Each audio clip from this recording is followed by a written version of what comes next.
గ్రామంలో రుక్మిణి సత్యభామ సమేత వేణుగోపాలస్వామి వారి దేవస్థానానికి సంబంధించి 70 లక్షల రూపాయలు అంచనా వ్యయంతో ముఖమండపం, కాలక్షేప మండపం, అదేవిధంగా టెంపుల్కి సంబంధించినటువంటి వివిధ అభివృద్ధి కార్యక్రమాలకి ఈరోజు శంకుస్థాపన చేసుకోవడం జరిగింది. ఇక్కడ ఎంతో ప్రసిద్ధిగాంచినటువంటి వేణుగోపాలస్వామి వారి ఆలయం ప్రతి సంవత్సరం కూడా ఇక్కడ రథోత్సవ సమయంలో కానీ, అదేవిధంగా వేణుగోపాలస్వామి వారి ఉత్సవాల సమయంలో కానీ భక్తులు ఎంతోమంది నమ్మకంతో ఈ దేవాలయాన్ని దర్శించుకోవడం జరుగుతుంది.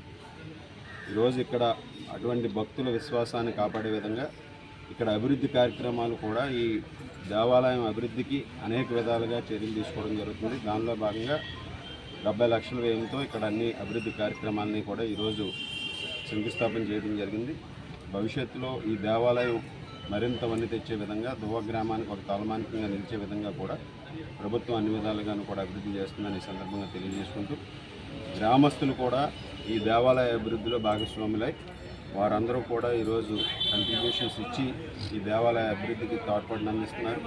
అదేవిధంగా ఈ దేవాలయ కమిటీ చైర్మన్ గారు జానపాముల శ్రీనివాస్ గారు, అదేవిధంగా తెలుగుదేశం, జనసేన, బీజేపీ కూటమి నాయకులు అందరూ కూడా ఈ దేవాలయ అభివృద్ధికి భాగస్వాములే అందరూ కూడా వారు చేస్తున్నటువంటి కృషికి అభినందనలు తెలియజేసుకుంటారు.